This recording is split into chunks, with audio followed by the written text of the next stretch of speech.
أعوذ بالله من الشيطان الرجيم. بسم الله الرحمن الرحيم. كيف يهدي الله قوما كفروا بعد إيمانهم وشهدوا أن الرسول حق وجاءهم البينات والله لا يهدي القوم الظالمين. أولئك جزاؤهم أن عليهم لعنة الله والملائكة والناس أجمعين خالدين فيها لا يخفف عنهم العذاب ولا هم ينظرون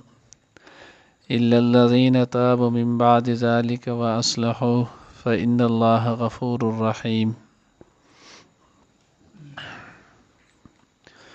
نانی درس کې به ان شاء الله العزیز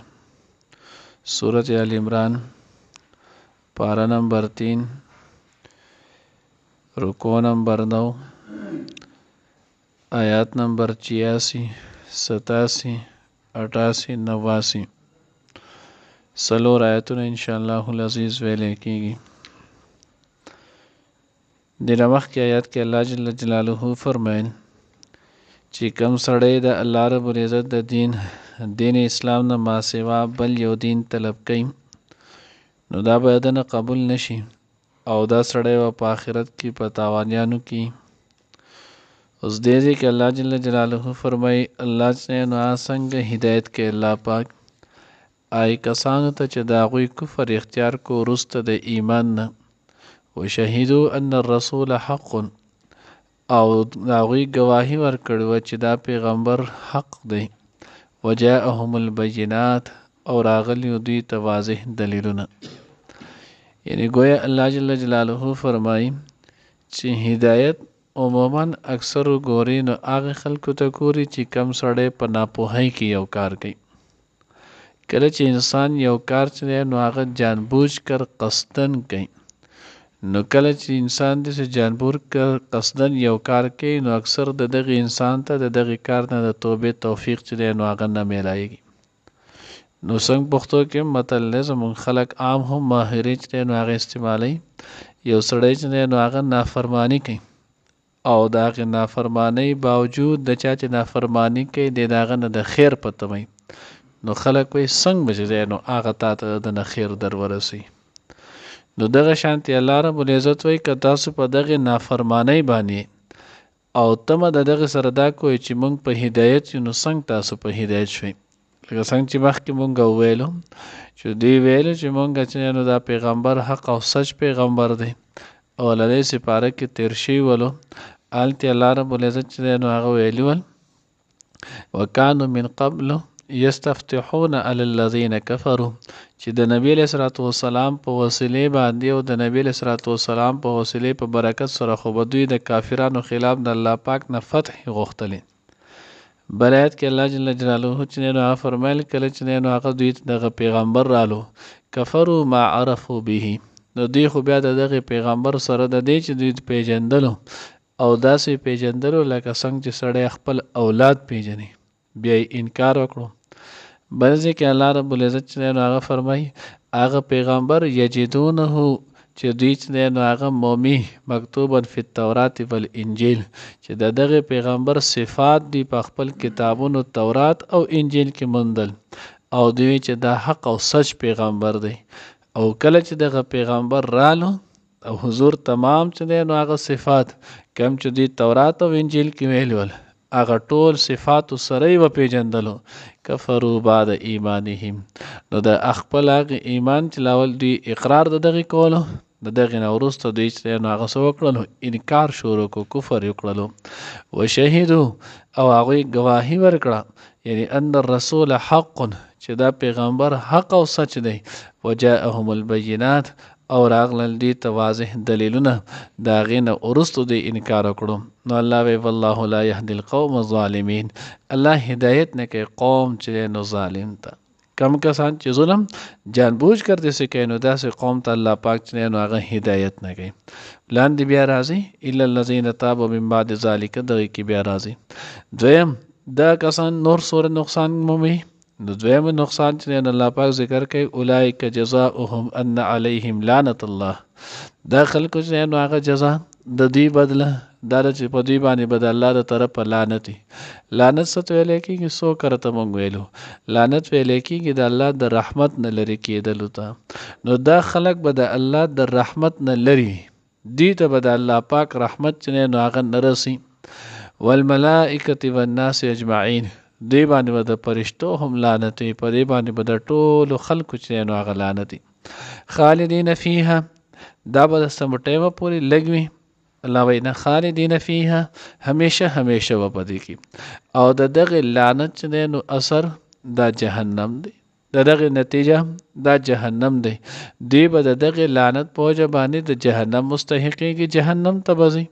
نو چې کله جهنم ته لاړل نو جهنم د تلو نه وروستو دوی به لږ صحت په دې جهنم کې وي، یا به لږه سزا خوري، د هغې سزا خوړل نه وروستو به دوی د جهنم نه راوځي. الله وایي نه، د دوی جهنم ته تلل دا به په طور چې دی نو هغه د تطهیر نه بلکې د دوی جهنم ته تلل دا به په طور د عذاب وي. نو چې کله د عذاب په طور باندې نو الله وایي لا یخفف عنهم العذاب، دوی نه به دغې عذاب کې سپکوالی چې دی نو هغه به نه شي، کمی به پکې نه راځي. ولا هم ینظرون، او نه به دوی ته مهلت ورکړی شي. دنیا په شانتي به نه، دنیا کې په یو سړی باندې چې دی نو هغه سزا وخېږي، کیس پې وشي، بل څه چې دی نو هغه پې وشي، بیا د هغه لاړ شي چې دی نو هغه BBI وکړي او بل څه وکړي او بل څه سړی هم قتل کړی هم بهر ګرځي، سزا پې ختلي او دی چې دی نو هغه په عیش عشرت کې چې دی نو هغه مبتلا وي. الله وایي داسې به نه، ولا هم ینظرون، چې سزا وختله بیا به دوی ته د سزا ختلو نه وروستو مهلت چې دی نو هغه به ورته بالکل نه میلیږي. سزا ختو سره فرشتو ته به حکمي، فرشتې به یې پړ مخې چې دی نو هغه جهنم ته راکاږي او جهنم ته به یې ارتاو کړي. الحفیظ علمان الله وایي دا به څه، ها وایي که یو سړی توبه وباسله، الله په نسبت باندې د توبې قدر دی. الله وایي که توبه یې وباسه خپل دغې عمل نه کټار شولو، موږ به یې وله بیا چې نو هغه بخانه وکړو. الا الذین تابوا، مګر هغه کسان چې د توبه وباسله من بعد ذلک، وروسته د دغې ګناه نه، واصلحوا، او خپل عملونه یې نیک کړل، نیک کارونه چې دی نو هغه اختیار کړل. فإن الله غفور رحیم، نو بېشکه الله پاک چې دی نو هغه بخونکی او مهربانه دی. یعنې توبه چې چا وباسله دنیا کې، الله رب العزت به د هغه تمام ګناهونه هر څه دغه به هم معاف کړي او دی به د دغې لعنت او د دغې سزا نه چې دی نو هغه بچ شي. الله دې موږ چې دی نو هغه توبه کوونکي جوړ کړي. کیف یهدی الله، څنګه به هدایت کوي الله پاک قوما هغه قوم ته، داسې خلکو ته کفرو چې کفر یې وکړلو بعد ایمانهم، وروسته چې نو د ایمان راوړلو نه،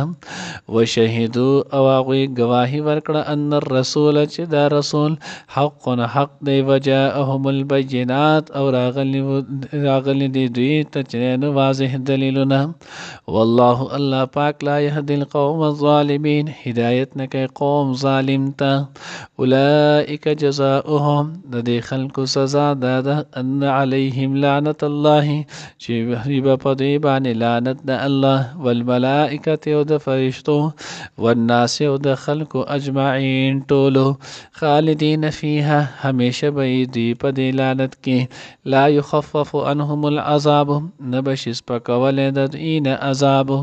ولا هم ینظرون، او نه به دوی ته مهلت ورکړی شي. الا الذین تابوا، مگر هغه کسان چې توبه یې وکړله من بعد ذلک، وروسته د دې نه، واصلحوا او نیک کارونه یې اختیار کړل، اصلاح د عمل یې وکړله. فإن الله، نو بېشک الله پاک غفور بخونکی رحیم مهربانه دی. کیف یهدی الله، څنګه به هدایت وکړي الله پاک هغې قوم ته کفرو چې کفر یې کړلو بعد ایمانهم، وروسته د ایمان راوړلو نه، وشهدو او ګواهي ورکړې وه ان الرسول چې دا پیغمبر حق حق دی، وجاءهم البینات او راغلي دوی ته واضح دلیلونه. والله الله پاک لا یهدی القوم الظالمین، الله هدایت نه کوي قوم ظالم ته. اولئک جزاؤهم، د داسې خلکو جزا سزا دا ده ان علیهم لعنت الله، چې وي به په دوی باندې لعنت د الله پاک، والملائکة د فرشتو، والناس او د خلکو اجمعین ټولو، خالدین فیها همیشه به دوی پدې کې لا یخفف عنهم العذاب نبشي سپکول لاغوین عذاب ولا هم ينظرون او نبدوی ته مهلت ورکول شي الا الذين تابوا مگر کسان چې توبه وکړه من بعد ذلك ورسته د دین و اصله خپل عمل او د عقیدې اصلاح وکړه فإن الله غفور رحیم بشک الله پاک معافی کون کې او بخون کې دی